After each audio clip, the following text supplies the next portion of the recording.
now we start off with the Delivarence battle, where Delivarence fighting the Scots. Yeah, where we can actually see he's actually a reasonable fighter and holds his own in a battle, but I didn't expect. I thought he would be like a coward who hides behind his walls, but at the end of the day he isn't, so I'm quite surprised about that. So he's actually a capable fighter we can see in the battle, but they're starting to win, but then they were led into a trap by the Scots, and he has to retreat to Bebbanburg, where we see his last of his men slaughtered, and then he gives like sort of a rallying speech in Bebbanburg. And we see the Utrecht band like picking up some scraps and taking note of the action. And then we cut up to the, of course, the opening scenes from Last Kingdom. Not bad for the beginning of the episode, and I liked it. It was a good battle. Well, afterwards we caught up with Utrecht and Ethelflaed in Cookham, where they doing the deed, but we'll start off continuing that. Well, there was speculation that they were ending up together, and they do in this episode, so that's quite cool. And then we have like Ethelflaed and Elfhelm talking about the dangers like she's putting herself in, because of course Everett, who is not the biggest fan of her, will take any chance to humiliate or punish her, or maybe even divorce her, but will again cause strife. So, and he talks about such she has to be careful and so on and so on. And of course, he also tells him that of course, he knows she doesn't do it out of spite, but he tells her in the beginning of the conversation. And I think he still has feelings for her, but yeah, it's not either way because he's in love with Utrecht. Afterwards, we jump over to like a conversation between Brida and Knut and his children, when you can see like there's a bit of a family dynamic between the four of them. But it's going to be cool if they are going to further development, and I think that's quite cool. Although still, Brida doesn't really know yet that Knut is responsible for Ragnar's death. We don't know if that will come. But of course, if you also, one thing I wanted to talk about Livid, if you have any spoilers, put a spoiler tag. If you're going to put any spoilers, put a spoiler tag into the comment section before you put anything down, because otherwise you spoil it for other people. I already have seen the full series, so you don't have to worry about with me, but just put a spoiler tag before if you put anything of spoilers into the comment section below. So anyway, we're going to now talk about the thing with Heston and Earthwolf, I think he was called, or Aaslekke, one of the two. So yeah, he's like Ethelred's new Hellman, and they're talking about the fact that Knut is leaving for Ireland, and he's basically paying Heston for the information. And again, Heston is just, he's still alive. He's like alive since like when Utrecht spared his life in Everwich, and now he's still roaring around to being busy with deceit, and he's basically a weasel that is still getting through every little gap, and he still is alive in this part of the series. But he's sort of an interesting character, I would say. Then we got over about a conversation between Utrecht and his band. They are informing him that they have come back, of course, from Bember and Northumbria, and that Delivarence being attacked by the Scots, and now is sort of the time to attack. And they're talking about the silver that they will gain and all that kind of stuff. And finally, Utrecht is going to get ready to attack Bebbanburg. That's already what they're setting up now, so that's quite cool.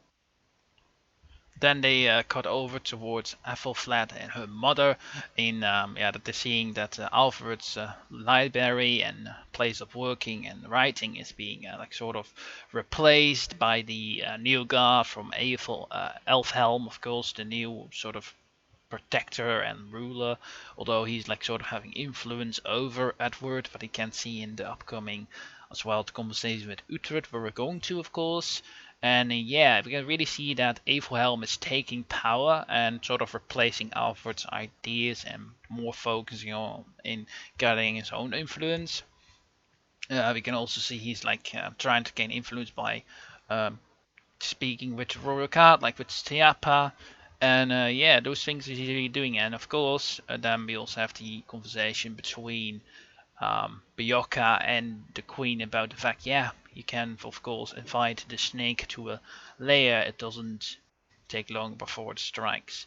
So she invited herself and didn't really think of the consequences back then, but only that he was rich and powerful. Of course, powerful men always seek more power most of the times, especially him. He can also, that was also already quite established in season 3, when he was like kind of like really bargaining quite well to gain a good deal because of the marriage between Alfred and between Edward and his daughter. So yeah, we can see that evolving now, and that he's trying to gain more power in the kingdom for himself, and also the crowning of his daughter as queen. Well, of course, the previous queen is still alive. So yeah, that's what we see, in that she's like sort of losing also grip on Edward, who is starting to become more distant and become more a man in itself. Or still, he's still being tethered to Lord Aethelwulf, not Aethelwulf, sorry, to Lord Elfhelm. And we also hear, of course, that Edward has a son now.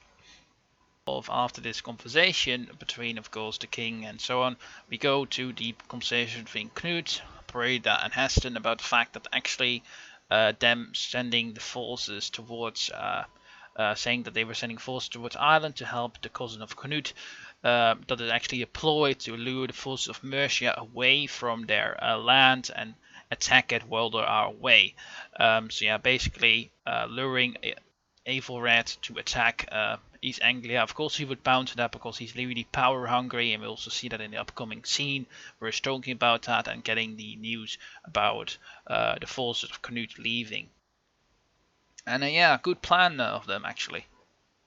This upcoming conversation we talk about seeing about Ethelred being sort of seduced by the sister of Lord Aethelwulf, who are trying to gain again position and power because their father sort of was disgraced. And we do hear like a rumor about what happened, that their father was like riding a horse, if you know what I mean, not in that right way. So something like that we hear, of course. I'm not sure if that's true, but something like that maybe have happened, why his father was disgraced and that land stolen or taken and that kind of stuff. So that's the way that happened. And then we also, of course, that Everett is trying to start to take Northumbria, and we also see a little bit out he trying to get the heart of Saint Oswald, and that the priests are going to over to a conversation between Bioka, and I've got to tell you that the priests are going to Northumbria, of course, and then between Bioka and Hild, and he's trying to get them over to come with him, but yeah,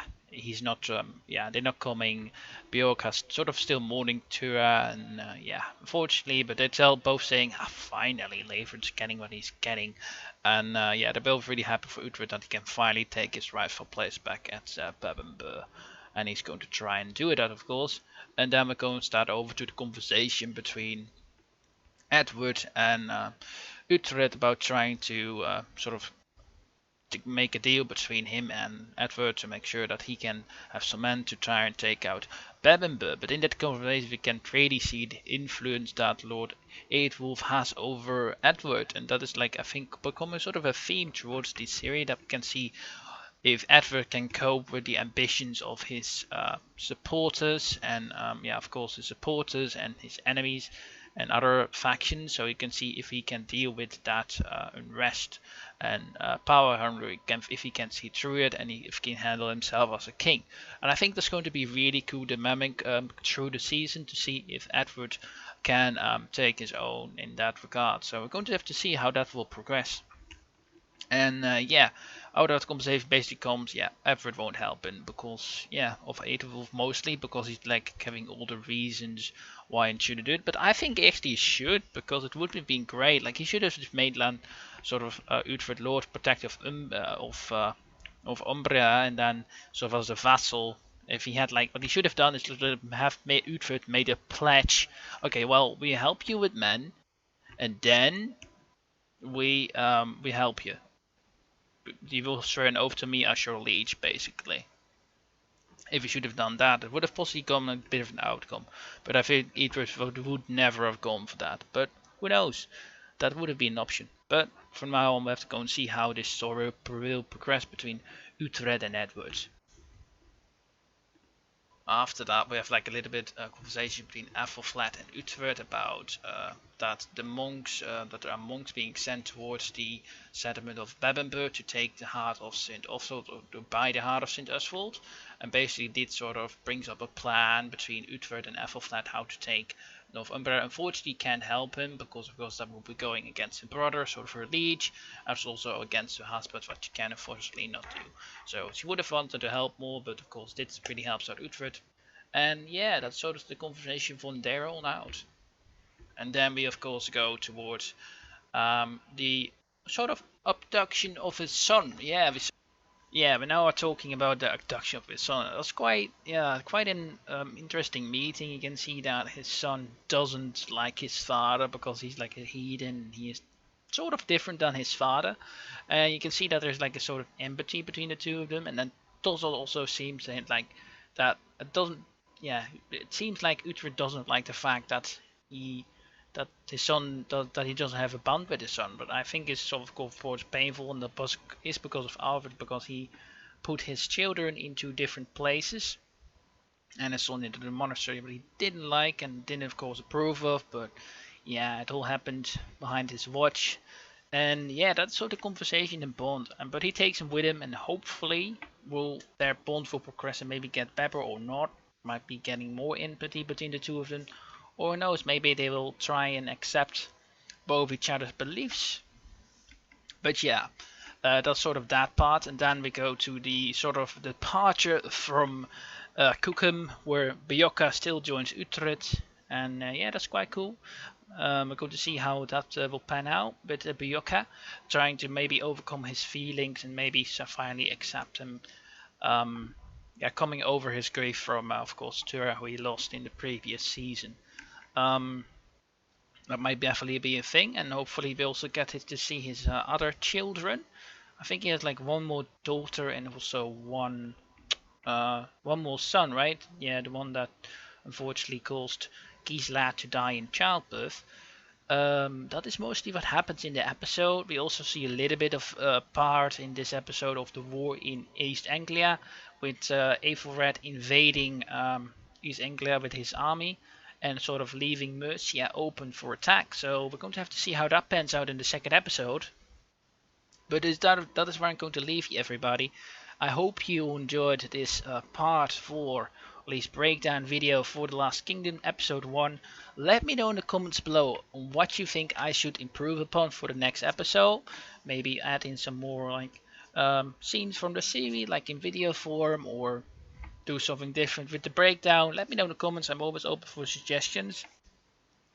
And if you liked and maybe want to see more, don't forget to hit that subscribe button and leave a like. It always helps out the channel a lot.